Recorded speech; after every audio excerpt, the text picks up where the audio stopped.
പുതിയൊരു വ്ളോഗിലേക്ക് എല്ലാവർക്കും സ്വാഗതം. എല്ലാവർക്കും സുഖമാണോ? എല്ലാവരും സുഖമായിട്ട് സന്തോഷമായിട്ട് ഇരിക്കുന്നു വിചാരിക്കണം. നമ്മളോട് അടിപൊളിയായിട്ട് ഇരിക്കുന്നു കേട്ടോ. അപ്പൊ ഇന്ന് എൻ്റെ ഒരു സ്ലോ മോർണിംഗ് റുട്ടീനാണ് ഞാൻ കാണിക്കുന്നത്. എന്തുകൊണ്ടാണെന്ന് വെച്ചിട്ടുണ്ടെങ്കിൽ നമ്മൾ എല്ലാ ദിവസവും രാവിലെ എണീക്കുന്നു, ധൃതി പിടിച്ച് കാര്യങ്ങൾ ചെയ്യുന്നു, വീട്ടിൽ തിക്കും തിരക്കും ബഹളവും, നമ്മൾ ആകെ ടെൻഷനിലായിരിക്കില്ല ഒരു ദിവസം സ്റ്റാർട്ട് ചെയ്യുന്നത്. റിലാക്സ്ഡ് ആയിട്ട് ചെയ്യണമെന്നുണ്ടെങ്കിൽ നമ്മൾ തലേ ദിവസം കുറച്ച് കാര്യങ്ങളൊക്കെ പ്രിപ്പയർ ചെയ്ത് വെക്കാം. എങ്കിലും കൂടി കുട്ടികളുള്ള വീട്ടിൽ ആ ഒരു തിരക്ക് എങ്ങനെ പോയാലും വരും. അപ്പം ഞാൻ എന്ത് ചെയ്യുന്നത് വെച്ചിട്ടുണ്ടെങ്കിൽ ഇടയ്ക്ക് നമുക്ക് ഇങ്ങനെ ഒരു ബ്രേക്ക് എടുക്കണം എന്നുള്ളൊരു ചിന്തയൊക്കെ വരും. പക്ഷെ നമ്മളെ കൊണ്ട് അങ്ങനെ സാധിക്കുമോ? ഞാനിന്ന് ഓഫ് എടുക്കുക കിച്ചണിൽ നിന്ന് എന്നൊക്കെ പറയാൻ നമുക്ക് പറ്റുമോ? പറ്റില്ല. മക്കളുള്ള വീട്ടിൽ നമുക്ക് അശേഷവും പറ്റില്ല അല്ലേ? എങ്ങനെ പോയാലും ഒരു നേരമെങ്കിലും നമുക്ക് വേണ്ടിയിട്ട് കുക്ക് ചെയ്യേണ്ടതായിട്ട് വരും. അല്ലാതെ 3 നേരം വീട്ടിൽ നിന്ന് കഴിക്കാതെ പുറത്ത് പോയി കഴിക്കാനൊന്നും എല്ലാവർക്കും പോസിബിൾ ആയിട്ടുള്ള കാര്യമല്ല. എക്സെപ്റ്റ് നമ്മൾ വല്ല ട്രിപ്പ് പോവാണെങ്കിൽ മാത്രമേ നമുക്ക് അതിനുള്ള അവസരമുള്ളൂ അല്ലേ? അപ്പൊ ഇതിനൊരു സൊല്യൂഷൻ എന്നുള്ള മാതിരി ഞാൻ എന്ത് ചെയ്യുന്ന വെച്ചിട്ടുണ്ടെങ്കിൽ എന്നെ ഹാപ്പി ആക്കാൻ ചെറിയ ചെറിയ കാര്യങ്ങളെ ഞാൻ ചെയ്യുള്ളൂ കേട്ടോ. അതിലൊന്നാണ് എൻ്റെ മോർണിംഗിനെ അങ്ങ് സ്ലോ ഡൗൺ ചെയ്യുക എന്നുള്ളത്. അതിപ്പോൾ ഇങ്ങനെ ഒഴിവുള്ള ദിവസങ്ങളിലൊക്കെ കുറച്ച് പതുക്കെ കാര്യങ്ങളൊക്കെ ചെയ്ത് കുറച്ച് റിലാക്സ് ചെയ്ത് അങ്ങനെയൊക്കെ ഞാൻ കാര്യങ്ങൾ ചെയ്യും. അപ്പോൾ രാവിലെ കുറച്ച് ചെടികളും കാര്യങ്ങളൊക്കെ നനയ്ക്കാണ്ടായിരുന്നു. അപ്പോൾ കുട്ടികളെ രാവിലെ എണീപ്പിച്ചിട്ട് ഞാൻ കളിക്കാൻ എന്ന് പറഞ്ഞു ഓടിപ്പിച്ചു വിട്ടു. അവർക്ക് എക്സാം ആണ് കേട്ടോ, മിഡ് ടൈം എക്സാം ആണ്. എങ്കിലും കൂടി അവർ മുന്നേ തന്നെ ഇതിൻ്റെ പ്രിപ്പറേഷൻസും ഇതിൻ്റെ പഠിപ്പും കാര്യങ്ങളൊക്കെ ചെയ്ത കാരണം കൊണ്ട് എക്സാമിൻ്റെ വീക്കിൽ അവർക്ക് വലിയ ടെൻഷനും കാര്യങ്ങളൊന്നും ഉണ്ടായിരിക്കില്ല. നമ്മളെപ്പോഴും നമുക്ക് ലൈഫിൽ പറ്റിയിട്ടുള്ള കാര്യങ്ങൾ നമ്മുടെ മക്കൾക്ക് വരാതിരിക്കാനായിട്ട് ശ്രമിക്കില്ല. അപ്പം ഞാൻ പഠിക്കുന്ന സമയത്തൊക്കെ ഉണ്ടല്ലോ, എനിക്ക് എക്സാമിൻ്റെ സമയമായിട്ടുണ്ടെങ്കിൽ ഭയങ്കര ടെൻഷനാണ്. എത്ര പഠിച്ചു എന്ന് പറഞ്ഞാലും എനിക്ക് ടെൻഷൻ, തലവേദന, ചിലപ്പോൾ പനിയൊക്കെ വരാറൊക്കെ ഉണ്ട് കേട്ടോ. പഠിച്ചൊക്കെ കഴിഞ്ഞിട്ടുണ്ടാവും, എന്നാലും ഒരു വെപ്രാളാണ്, ഞാൻ പഠിച്ചതല്ലാതെ വേറെ എന്തെങ്കിലും വരുമോ എന്നൊക്കെയുള്ള ഒരു പേടി. അപ്പോൾ അതില്ലാണ്ടിരിക്കുക. ആ പേടി ഉള്ളിൽ നിന്ന് കളയണമെങ്കിൽ നമ്മൾ ഇവരെ എന്താ പറയുക, എക്സാമിൻ്റെ സമയത്ത് ഇവർക്ക് വലിയ ടെൻഷനും കാര്യങ്ങളൊന്നും കൊടുക്കരുത്. ജസ്റ്റ് ഒന്ന് വായിച്ചു പോകാനുള്ള ഒരു ഇത് മാത്രം വയ്ക്കാം തലേ ദിവസമൊക്കെ. അപ്പോൾ ഇവർക്കെന്ന് വെച്ചിട്ടുണ്ടെങ്കിൽ നമ്മൾ മുന്നേ റിവിഷൻസ് കൊടുക്കും. ഞാൻ എല്ലാ ചാപ്റ്റേഴ്സും A to Z കാര്യങ്ങൾ പഠിപ്പിച്ചു 2 or 3 തവണ റിപ്പീറ്റ് ചെയ്യും, റിവിഷൻ നടത്തും. അപ്പോൾ അതുകൊണ്ട് തന്നെ അവർക്ക് എക്സാമിൻ്റെ വീക്കിൽ വലിയ തലവേദനയും കാര്യങ്ങളൊന്നും ഇല്ല. ഇതേപോലെ രാവിലെ എണീക്കാം, കളിക്കാൻ പോവാം, പിന്നെ വന്ന് കുറച്ച് ജസ്റ്റ് ഒന്ന് വായിച്ചു നോക്കുക, പഠിക്കുക, അവസാനിപ്പിക്കുക. ഇങ്ങനെയാണ് അവരുടെ ഒരു പരീക്ഷയുടെ സമയത്ത് ഞാൻ ചെയ്യുന്ന കാര്യം. അപ്പം ഇന്ന് ഞാൻ അവരെ എണീപ്പിച്ച് ഒരു 7-7:30 ആയപ്പോൾ എണീപ്പിച്ചിട്ട് കളിക്കാനായിട്ട് വിട്ടു. അപ്പോൾ അവരവിടെ പോയി കളിക്കുന്നുണ്ട്. അതിൻ്റെ ബഹളം നിങ്ങൾക്ക് കേൾക്കാനുണ്ടാവും. ഞാൻ മേലെ പോയിട്ട് കുറച്ച് നേരം അതൊക്കെ ഇങ്ങനെ നോക്കി നിൽക്കുമായിരുന്നു കേട്ടോ, എന്താ അവർ ചെയ്യുന്നത് എന്നൊക്കെ. അപ്പോൾ ഇവിടെ ഫ്രണ്ടിൽ ഓപ്പോസിറ്റ് 2 കുട്ടികളുണ്ട്. അപ്പോൾ അവർ ഭയങ്കര കൂട്ടാണ് ഇവരായിട്ട്. അപ്പോൾ അവർ നന്നായിട്ട് കളിക്കും. അവർക്കും എക്സാമൊക്കെ തന്നെയാണ്. എന്നാലും കാലത്ത് നമ്മൾ ഇവരെ കുറച്ച് നേരം അവരുടെ ഇഷ്ടത്തിനൊക്കെ വിട്ട് കഴിഞ്ഞിട്ടുണ്ടെങ്കിൽ അവർക്ക് പഠിക്കാനും പഠിച്ച കാര്യങ്ങൾ മെമ്മറിയിൽ നിൽക്കാനും ആ മനസ്സ് ഹാപ്പി ആയിട്ടിരിക്കുമ്പോൾ എല്ലാം മെമ്മറിയിൽ പെട്ടെന്ന് നമുക്ക് ഓർമ്മ വരും എന്നൊക്കെയാണ് ഞാൻ വിശ്വസിക്കുന്നത്. കാരണം കൊണ്ട് കാലത്ത് പോയി കളിക്കുക എന്ന് പറഞ്ഞ് വിട്ടിരിക്കുകയാണ് കേട്ടോ. അപ്പോൾ അവരവിടെ കളിക്കുന്നുണ്ട്. 7-7:30 ആ ടൈമാണ് കേട്ടോ. പിന്നെ ബ്രേക്ക്ഫാസ്റ്റിനാണെങ്കിലും എന്തിനാണെങ്കിലും കുറച്ച് സമയമുണ്ട് നമുക്ക്. അപ്പോൾ ഇങ്ങനെ റിലാക്സ് ചെയ്ത് സ്റ്റാർട്ട് ചെയ്യുന്ന ദിവസങ്ങളിലെ ബ്രേക്ക്ഫാസ്റ്റ് എപ്പോഴും വല്ല ഇൻസ്റ്റൻ്റ് ആയിട്ട് ഉണ്ടാക്കാൻ പറ്റിയിട്ടുള്ള അല്ലെങ്കിൽ പെട്ടെന്ന് ഉണ്ടാക്കി കഴിക്കാൻ പറ്റുന്ന എന്തെങ്കിലും ഒരു കാര്യം ഞാൻ കണ്ടുവച്ചിട്ടുണ്ടായിരിക്കും തലേ ദിവസമേ. ഒരു ചെറിയ പ്ലാനിങ് ഓഫ് കോഴ്സ് എല്ലാ ദിവസവും ഉണ്ടാകും കേട്ടോ.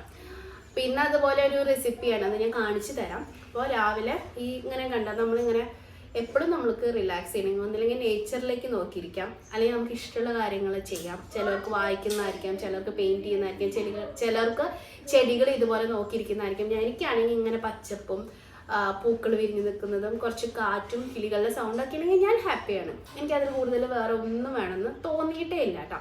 അപ്പം ഇങ്ങനെ ഇവിടെയൊക്കെ ഇങ്ങനെ വന്നിരിക്കും, അല്ലെങ്കിൽ മേലെ പോയി ചെടി നനച്ച് അവിടെ അത് നനഞ്ഞിരിക്കുക. അതുകൊണ്ടാണ്. പിന്നെ അത് മാത്രമല്ല, ഇവിടെ ഇപ്പോൾ ഭയങ്കര വെയിലാണ്. വെയിലെന്ന് പറഞ്ഞാൽ പോലെ നല്ല ചൂടാണ് കേട്ടോ വെയിലിന്. ഇപ്പം ഇന്നിത്തിരി ഇങ്ങനെ മങ്ങിയ പോലെയൊക്കെ ഉണ്ട്, വലിയ വെയിലില്ല. അതാണ് ഇങ്ങനെ ഇരുണ്ട പോലെ ഒക്കെ തോന്നുന്നത്. പക്ഷെ എന്നിരുന്നാലും കുറച്ച് കഴിയുമ്പോഴത്തേക്കും പെട്ടെന്ന് വെയിൽ വരും, ചൂടും ആവും കേട്ടോ. അപ്പോൾ അതുകൊണ്ട് ഞാൻ വിചാരിച്ചു ഇവിടെ ഇരുന്നിട്ടാവാം ഇന്നത്തെ ഇൻട്രോ എടുക്കൽ എന്നിട്ടാ. അപ്പോൾ അങ്ങനെയാണ് നമ്മൾ സംസാരിച്ച് തുടങ്ങിയത്. ഓക്കെ, ഞാൻ പറഞ്ഞു വന്നത് ഇൻസ്റ്റൻ്റ് ആയിട്ടുള്ള എന്തെങ്കിലും ബ്രേക്ക്ഫാസ്റ്റ് ഉണ്ടാക്കും. പിന്നെ എന്തെങ്കിലുമൊക്കെ എളുപ്പക്കറികൾ, എളുപ്പമുള്ള എന്തെങ്കിലും പരിപാടിയൊക്കെ ആയിരിക്കും. പിന്നെ ആസ് യൂഷ്വൽ ലീവുള്ള ദിവസങ്ങളിലൊക്കെ ആയിരിക്കും മിക്കപ്പോഴും നോൺ വെജ് ഒക്കെ കുക്ക് ചെയ്യുന്നത് കേട്ടോ. അപ്പം ഞാൻ ഇന്നലെ വൈകുന്നേരം ചിക്കൻ കറി വെച്ച് റെഡിയാക്കിയിട്ട് ഇരുത്തിയിട്ടുണ്ട്. അപ്പോൾ അതാണ് ഇന്നത്തെ ഫുഡിലേക്കുള്ള മെയിൻ താരം എന്ന് പറയുന്നത് കേട്ടോ. ചിക്കൻ കറി ഉണ്ടെങ്കിൽ പിന്നെ ഇപ്പോൾ വേറെ കുറേ കറികളുടെ ഒന്നും ആവശ്യമില്ല. എന്തെങ്കിലും ഒരു മോരുകാച്ചി, ഇങ്ങനത്തെ സിമ്പിൾ പരിപാടികളായിരിക്കും ലഞ്ചിൻ്റെ സമയത്തും ഉണ്ടായിരിക്കുന്നത്. അപ്പോൾ ഇവർക്ക് എക്സാംസ് ടൈമിൽ എന്തെങ്കിലും സ്പ്രൗട്ട്, പിന്നെ ലീഫി വെജിറ്റബിൾസ്, ഇതൊക്കെ ഡെയിലി ബേസിസിൽ കൊടുക്കാറുണ്ട്. ഇന്നിപ്പോൾ ഞാനൊന്നും അങ്ങനത്തെ ചെയ്യുന്നൊന്നുമില്ല. സ്കൂളിൽ എക്സാം നടക്കുന്ന സമയത്തൊക്കെ അങ്ങനത്തെ സ്പ്രൗട്ടും കാര്യങ്ങളൊക്കെ കുറച്ചും കൂടിയും മെമ്മറി ഉണ്ടാവുക. അതുപോലെ ഉഴുന്ന്, അതായത് നമ്മൾ ഇഡ്ഡലിയും ദോശയൊക്കെ ഉണ്ടാക്കുമ്പോൾ അതിൽ ഉഴുന്ന് ഉണ്ടായിരിക്കില്ല. അപ്പോൾ അതൊക്കെ ഇങ്ങനെ മെമ്മറി പവർ കൂട്ടാനുള്ള ഐറ്റംസ് ആണ് കേട്ടോ. അപ്പോൾ ഈ ഒരു വീക്കിൽ എന്തായാലും ഇഡ്ഡലി, ദോശ ഇങ്ങനത്തെയൊക്കെ ആയിരിക്കും എക്സാമിൻ്റെ അന്ന് തൊട്ട് ഞാൻ ചെയ്യുന്നത് ബ്രേക്ക്ഫാസ്റ്റിന് കേട്ടോ. അപ്പം ഞാൻ പറഞ്ഞു വന്നത് എന്താ, നമ്മുടെ സ്ലോ മോർണിംഗ് റുട്ടീൻ അല്ലേ. അപ്പം നിങ്ങൾ അങ്ങനെ ചെയ്ത് നോക്കിയിട്ടാ. നിങ്ങൾ ഇതുവരെ ചെയ്തിട്ടില്ലെങ്കിൽ നമ്മൾ മാത്രം വിചാരിച്ചുകൊണ്ട് കാര്യമില്ല, നമ്മുടെ വീടിനകത്ത് ഉള്ള ആൾക്കാരും കൂടി സഹകരിച്ചാലേ ഇങ്ങനത്തെ റുട്ടീനും കാര്യങ്ങളൊക്കെ നമ്മുടെ ലൈഫിലേക്ക് കൊണ്ടുവരാനായിട്ട് പറ്റുള്ളൂ. കാരണം എന്താ വെച്ചാൽ നമ്മുടെ ഹസ്ബൻഡോ അല്ലെങ്കിൽ വീട്ടുകാരോ അതിനൊന്നും സപ്പോർട്ടീവായിട്ടുള്ള ആൾക്കാരല്ല.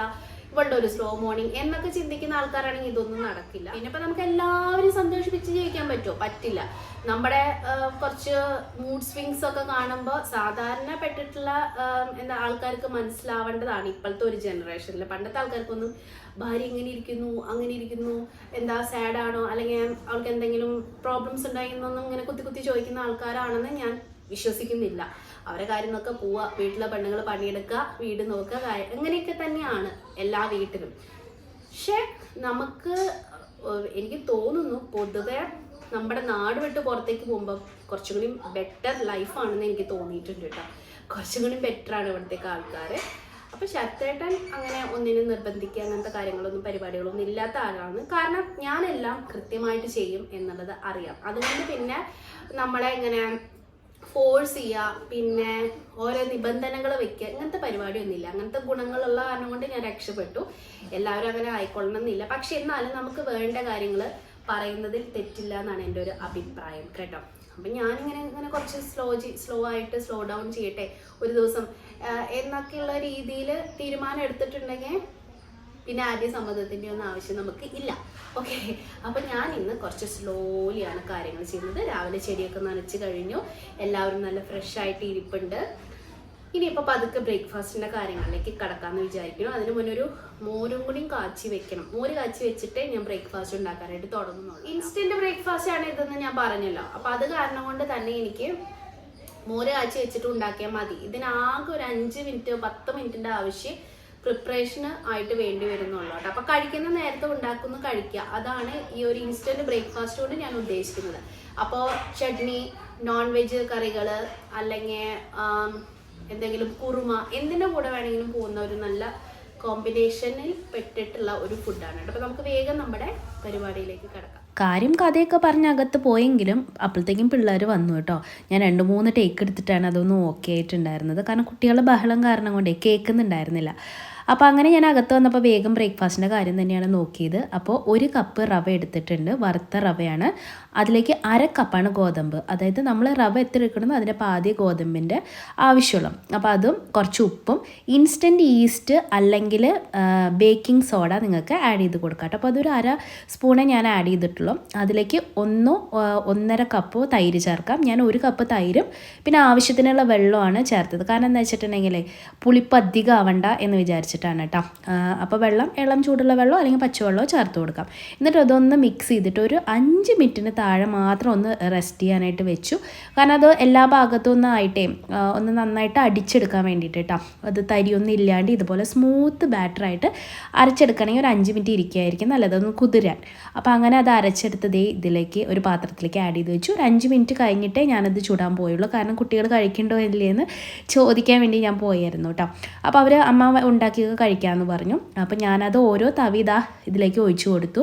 ഇങ്ങനെ ഒഴിവുള്ള ദിവസങ്ങളിലൊക്കെ ശരത്തേട്ടൻ ഒരുവിധമൊക്കെ എന്നെ ഹെൽപ്പ് ചെയ്യാറുണ്ട് കേട്ടോ. അത് ഞാൻ പറഞ്ഞിട്ടോ ചോദിച്ചിട്ടോ ഒന്നുമല്ല, സ്വയം വന്ന് ചെയ്യുന്നതാണ്. അപ്പോൾ സ്വയം വന്ന് ചെയ്യുമ്പോൾ നമുക്ക് തന്നെ ഒരു സന്തോഷം. നമ്മൾ ഓർഡർ ഇട്ടിട്ടോ അല്ലെങ്കിൽ അങ്ങനെ പറഞ്ഞിട്ടല്ലല്ലോ ചെയ്യുന്നത്. അതിനൊരു മനസ്സ് വേണം കേട്ടോ.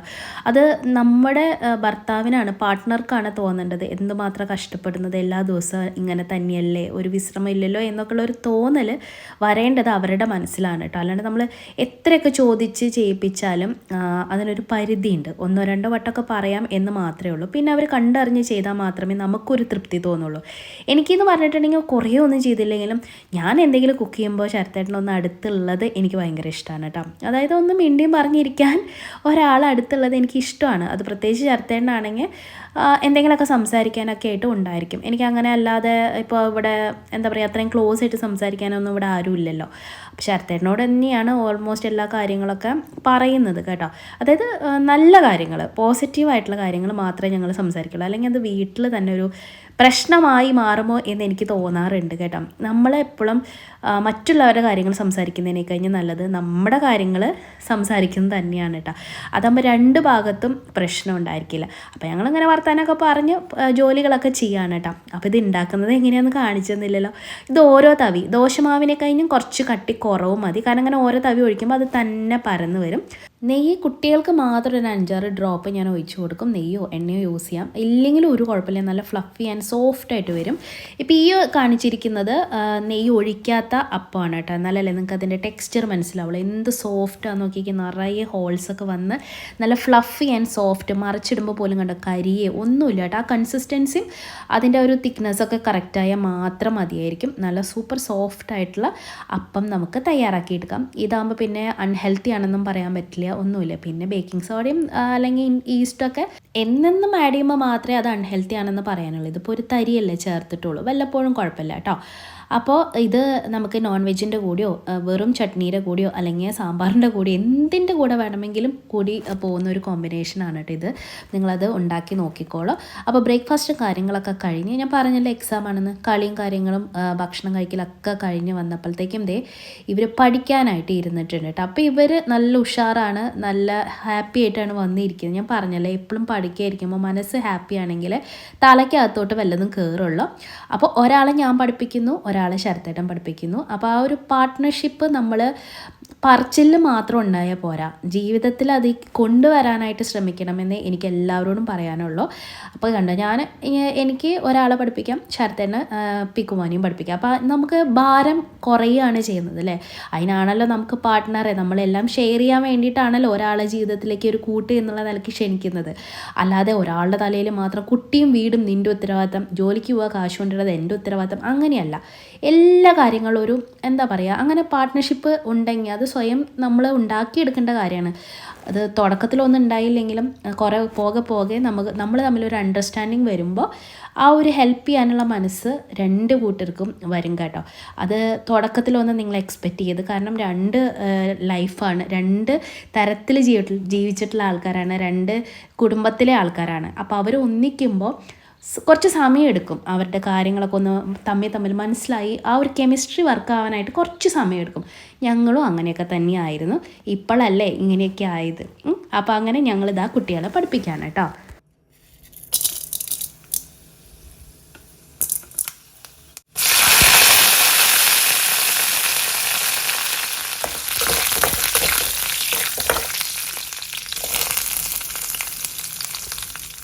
ഞാൻ മോര് കാച്ചുന്നത് വ്യത്യാസമുണ്ടെന്ന് നിങ്ങൾക്ക് തോന്നിയോ? എനിക്ക് അറിഞ്ഞുകൂടാ, ഞാനിങ്ങനെ ചെയ്യാറ്. ഉലുവയാണ് പൊട്ടിക്കുന്നത്, കടുകൊന്നും കാച്ചില്ല കേട്ടോ. പിന്നെ വറ്റൽമുളകൊക്കെ ഇട്ട് ചെറിയുള്ളി ആഡ് ചെയ്യും, നല്ല ടേസ്റ്റാണ്. അതുപോലെ വെളുത്തുള്ളിയും കുറച്ചധികം, പച്ചമുളകും പിന്നെ മഞ്ഞൾപ്പൊടിയും ആഡ് ചെയ്ത്, പിന്നെ നമ്മൾ തൈര് അടിച്ച് അതൊന്ന് വഴന്ന് വരുമ്പോൾ കുറച്ച് ഉപ്പും തൈര് അടിച്ചിട്ട് അതും കൂടി ആഡ് ചെയ്ത് കൊടുക്കും. കുറച്ച് നീട്ടി, തിക്നെസ് വേണമെങ്കിൽ ഇങ്ങനെ തന്നെ എടുക്കാം, അല്ലെങ്കിൽ കുറച്ച് നീട്ടി വെള്ളമൊക്കെ ഒഴിച്ച് കൊടുത്ത് കുറച്ച് നീട്ടി ഒന്ന് ചൂടാറും മുന്നേ വാങ്ങി വെച്ചിട്ടുണ്ടെങ്കിൽ നമ്മുടെ മോര് കാച്ചിയത് റെഡി, അഥവാ പുളിശ്ശേരി റെഡി.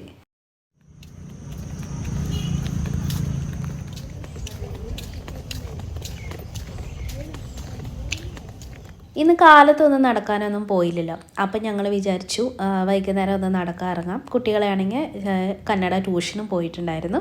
അപ്പോൾ അങ്ങനെ ഞങ്ങൾ വന്ന് അവരെ ട്യൂഷൻ ക്ലാസ്സിലാക്കി നടന്ന് ഒരു 1-1.25 മണിക്കൂറൊക്കെ നടന്ന് തിരിച്ച് വരുന്ന വഴിതാ ഇവിടെ ഒരു 2-3 മാസമായിട്ട് ഒരു ചെറിയ നഴ്സറി സ്റ്റാർട്ട് ചെയ്തിട്ടുണ്ട്. പവൻ നഴ്സറി എന്നാണ് പേര്. ഞാൻ അവിടെ നിന്ന് ചെടികൾ വാങ്ങിച്ചിട്ടുണ്ടായിരുന്നു. നല്ല ഹെൽത്തി പ്ലാന്റ്സ് ആണ്. പിന്നെ അവരോട് പറഞ്ഞിട്ടുണ്ടെങ്കിൽ ചെറിയ ഡിസ്കൗണ്ടൊക്കെ നമുക്ക് തരുന്നുണ്ട്. പിന്നെ തുടക്കക്കാരല്ലേ, അവരൊന്ന് പച്ച പിടിച്ച് വരുന്നതേ ഉള്ളൂ. ഒരുപാട് പ്ലാന്റ്സ് ഉണ്ട്, ഇൻഡോർ ആൻഡ് ഔട്ട്ഡോർ. ഒരുപാട് പൂക്കളുള്ള ചെടികളൊക്കെ ഉണ്ട്.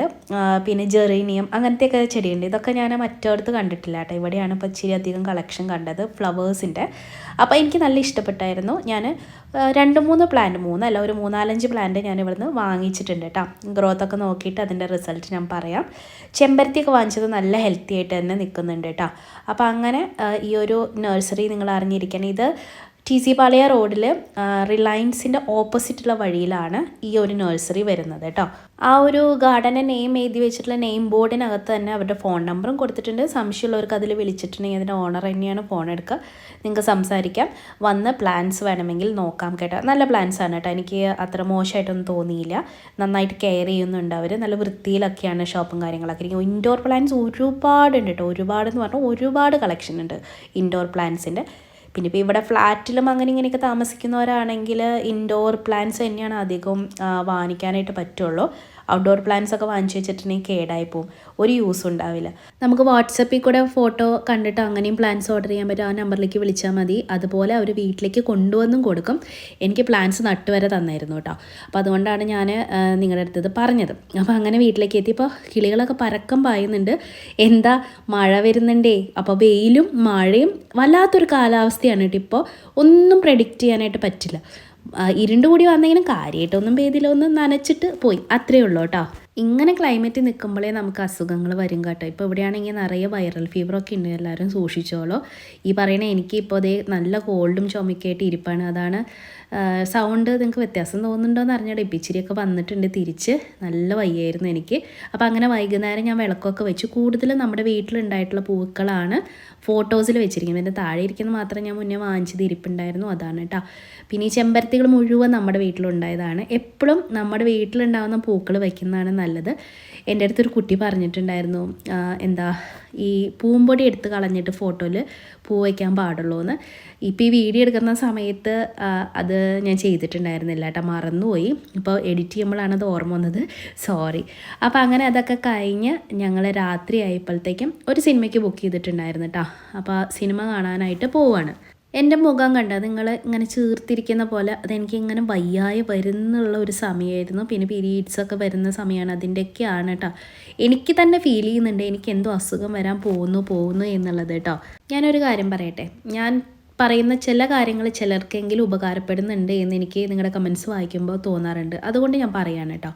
നമുക്കങ്ങനെ അസുഖങ്ങളൊക്കെ ആയിട്ട് ഇരിക്കുമ്പോൾ നമ്മുടെ വീട്ടിലെന്തെങ്കിലും പ്രശ്നങ്ങളൊക്കെ ഉള്ളപ്പോൾ ഉണ്ടല്ലോ, നമ്മൾ അധികം ആരോടും അതങ്ങ് പറഞ്ഞ് കൊട്ടിഘോഷിക്കേണ്ടിയിരിക്കുന്നതാണ് നല്ലത് കേട്ടോ. നമ്മളുടെ ചുറ്റുമുള്ള ഭൂരിഭാഗം ആൾക്കാരും നമ്മളുടെ ഒരു മോശം സൈഡ് കാണാൻ ആഗ്രഹിക്കുന്ന ആൾക്കാരാണ്. നമ്മളിതൊന്നും മനസ്സിലാക്കാണ്ട് അയ്യോടി എനിക്ക് വയ്യായിരുന്നു, അങ്ങനെയായിരുന്നു, വീട്ടിൽ ഇങ്ങനെയായിരുന്നു എന്നൊക്കെ പറയുമ്പോണ്ടല്ലോ, അവർ നമ്മുടെ നന്മ ആഗ്രഹിക്കുന്ന കുറച്ച് പേര് നമ്മുടെ ചുറ്റുണ്ടാവും. അതല്ലാതെയുള്ള ആൾക്കാരുണ്ടല്ലോ, അത് കേൾക്കുമ്പോൾ മനസ്സുകൊണ്ട് അവർക്ക് സന്തോഷം ഉണ്ടായിരിക്കും. ആഹാ അവൾക്ക് ഇങ്ങനെ വന്നല്ലോ, നന്നായി പോയി എന്നുള്ള ഒരു മൈൻഡ് സെറ്റിലാണ് ഭൂരിഭാഗം ആൾക്കാരും ഉള്ളത് കേട്ടോ. അപ്പോൾ ഇത് കണ്ടാൽ നമ്മുടെ KR പുരത്തെ മെട്രോ സ്റ്റേഷനാണ് കേട്ടോ. അത് നമുക്കെല്ലാം നമ്മൾ താമസിക്കുന്ന ഏരിയയിൽ അക്സസിബിൾ ആയിട്ടുള്ള കാര്യങ്ങളാണ് കേട്ടോ. അതുകൊണ്ടുണ്ടല്ലോ ഞങ്ങൾക്ക് നല്ല സുഖമാണ് കേട്ടോ. ഞങ്ങൾ താമസിക്കുന്ന ഏരിയയിൽ നിന്ന് എല്ലാം നമ്മൾ എന്ത് വിചാരിച്ചാലും കിട്ടുന്ന ഒരു ഏരിയയിലാണ് ഞങ്ങൾ താമസിക്കുന്നത് കേട്ടോ. അപ്പോൾ അങ്ങനെ ഞങ്ങളിതാ ഗോപാലൻ മാളിലാണ് ടിക്കറ്റ് ബുക്ക് ചെയ്തിട്ടുണ്ടായിരുന്നു. അപ്പോൾ അവിടേക്ക് എത്തി. അപ്പോൾ ഞാൻ പറഞ്ഞു വന്നത്, നിങ്ങൾക്ക് എന്തെങ്കിലും അസുഖങ്ങളുള്ളപ്പോൾ അത് മാറി കഴിയുമ്പോൾ വേണമെങ്കിൽ പറഞ്ഞോ, അതുള്ള സമയത്ത് പറഞ്ഞ് അത് ഉള്ള അസുഖത്തെ കൂട്ടാനായിട്ട് നിൽക്കണ്ട കേട്ടോ. പോസിറ്റീവായിട്ടുള്ള കാര്യങ്ങൾ, നെഗറ്റീവായിട്ടുള്ള കാര്യങ്ങളാണെങ്കിലും ഒരു പരിധിക്കപ്പുറം ആരോടും ഷെയർ ചെയ്യാണ്ടിരിക്കുന്നതാണ് നല്ലത്. നമ്മുടെ കയ്യിൽ കിട്ടി കഴിഞ്ഞിട്ട് നമ്മൾ പറയുന്നതും കിട്ടും മുന്നേ പറയുന്നതും രണ്ടും രണ്ട് തരാണ് കേട്ടോ. അപ്പോൾ തനുക്കുട്ടി കണ്ടോ, ഭയങ്കര ഡ്രാമ ആർട്ടിസ്റ്റാണ്. ഉറക്കം വരുന്നതെന്ന് പറഞ്ഞ് കണ്ണടച്ചിട്ടാണ് നടക്കുന്നത് കേട്ടോ. കണ്ട ഇടയ്ക്ക് എടുക്കാൻ വേണ്ടിയിട്ടുള്ള നമ്പറാണ്, എടുത്തൊന്നുമില്ല, നടക്കട്ടെ എന്ന് പറഞ്ഞു. അപ്പോൾ കുറേ കഴിഞ്ഞപ്പോൾ അവൾ തന്നെ കണ്ണു തുറന്ന് നടന്നു കേട്ടോ. അപ്പോൾ ഞങ്ങൾ കിഷ്കിന്ദാകാണ്ടാണ് കാണാൻ പോയത്. നല്ല മൂവിയാണ് കേട്ടോ. ഇന്നാൾ നമ്മൾ അജയൻ്റെ രണ്ടാം മോഷണം അത് കണ്ടായിരുന്നു ടോവിനോൻ്റെ, അതും സൂപ്പർ മൂവിയായിരുന്നു. ഇതും നല്ല മൂവിയാണ് കേട്ടോ.